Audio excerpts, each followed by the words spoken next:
The World Series Earthquake. Calamities Lesson 11. Candlestick Park was packed with 60,000 noisy and excited baseball fans. They were pumped up for Game 3 of the 1989 World Series. The World Series is always a big event, but fans in the San Francisco Bay Area were more excited than usual. Two local teams, the Giants and the Athletics, were battling for the championship. About a half hour before game time, most of the players and coaches were on the field. The fans were cheering, waiting for the introductions. But within moments, baseball was wiped from their minds when Candlestick Park swayed in a massive earthquake. Millions of television viewers across the country heard the news just before their screens went dark. Although it lasted for only 20 seconds, the quake was the strongest to hit the region since 1906. Measuring 6.9 on the Richter scale. It was exactly 5:04 on October 17, 1989, when buildings in downtown San Francisco began to vibrate. The Nimitz Freeway and the Bay Bridge began to shudder. People all over the Bay Area began to panic. In the press box at Candlestick Park, sports writer Ron F. was chattering with other reporters in the press box. He suddenly felt the stadium begin to move. Above him, the mounted television sets swayed on their stands, and Fimwright heard a low rumbling. But the creaky old stadium did not seem damaged, so he assumed that the quake had not been serious. The fans in the stadium's upper decks, however, knew better. They saw spaces in the concrete open up. They saw people bouncing all over, and the foul line poles in the right field went back and forth. And they heard the scoreboard rattle and watched as it went blank. One fan had decided to get a hot dog moments before the quake hit. His hunger saved him from the dangerous chunk of concrete that crashed into his seat. Pitcher Bob Welsh was in the trainer's room to get liniment rubbed into his shoulder. He was the starting pitcher for the Oakland A's, and in minutes he would walk out to the bullpen. The rumbling caught his attention. "I thought they were rolling barrels on the ramps above the clubhouse," Welsh said. Then he realized it was an earthquake. After the tremors stopped, the pitcher dove into the stands to hug his wife. Amazingly, no one in the baseball park seemed to be seriously hurt. Some shaken fans quickly headed for the exits. Others waited in the seats, and a few even yelled, "Play ball." But police cars were circling the stadium, and soon officials announced that the game had been canceled.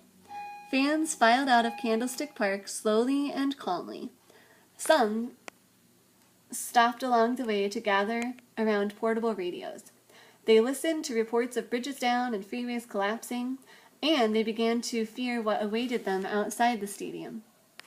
On their tense drive home, fans saw plumes of black smoke rising into the sky.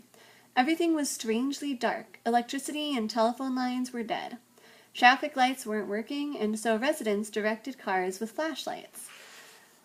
Broken glass glinted on sidewalks, and fallen bricks and concrete had tumbled into streets. People were seen huddled on street corners, afraid to go inside crumpled buildings. The Marina District, one of San Francisco's historic neighborhoods, was hardest hit by the tremors. Foundations cracked and crumbled, and 60 homes fell apart. Firefighters found an entire block engulfed in flames after a gas main burst. Police had to evacuate thousands of people, and many had nowhere to go. The most serious destruction occurred on the double-decker Nimitz Freeway in Oakland. During rush hour, a mile-long stretch of the upper deck collapsed onto the lower level. Dozens of motorists had concrete and cars suddenly fall on top of them. Cars on the streets below were also hit with debris. Rescue teams and Oakland residents raced to the scene. By then, motorists stuck in the concrete sandwich were honking their horns for help. Dorothy Otto was trapped on the lower level. She had been driving along when a car from above slammed down on her hood, and another landed on the roof. She knew she was injured. A metal bolt from the emergency handbrake had lodged in her left foot, and her toes were smashed. When Otto's screams for help were unheard, she wrote a goodbye note to her husband. She did not know if she would get out alive. Finally, a woman from the top deck heard Otto's cries and climbed down. It took rescuers 4 hours to free Otto. "I was in a little coffin," she said later. "I thought I would suffocate." It was difficult for rescuers to reach the stranded motorists. They had only 2 to 4 feet of crawl space between the freeway layers.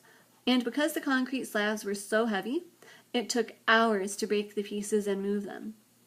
They worked frantically despite the danger of more aftershocks. More jolts could have caused the rest of the freeway to collapse. Throughout the night and for several days, rescuers pulled bodies from the freeway. Just as they began to lose hope of finding survivors, workers saw a man clenching his fist in the window of his crushed car.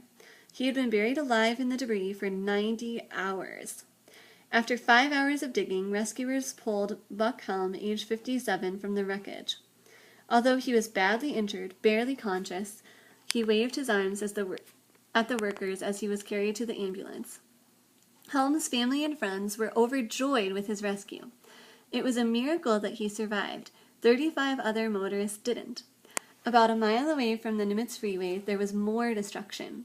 A 50-foot section of the Bay Bridge, which connects San Francisco with Oakland, buckled and broke in the quake. One driver was killed as the section landed on the lower deck. Some cars were left teetering on the brink. Bruce Stephen thought he and his passenger were going to die as the roadway dropped. But something in the car caught the car, and they were able to crawl out the windows. The massive quake killed 55 people and caused billions of dollars worth of damage. As many as 1,000 buildings were destroyed or declared unsafe. Many residents learned that their homes would have to be torn down. Some 13,000 of them turned to emergency shelters. Still, people in the Bay Area were lucky. The death toll in 1989 could have been much greater. In the 1906 quake, more than 700 people were killed. Scientists who study earthquakes predict an even bigger quake, probably within the next 30 years. And like every earthquake, it will strike when people least expect it. After the 1906 disaster, when much of the city was destroyed, the Bay Area began to take earthquake awareness seriously. Cities and towns built new structures designed to withstand earthquakes. They also reinforced older buildings. These changes have been expensive, but the Bay Area's hard work has paid off. In the 1989 quake, not one high-rise building in San Francisco suffered major damage. Candlestick Park also benefited from those new ideas. When Diane F. was mayor of San Francisco, she decided to reinforce the stadium because an aide had told her it could collapse in an earthquake. That decision saved countless lives. For 60,000 baseball fans, the World Series earthquake was nothing more than an adventure.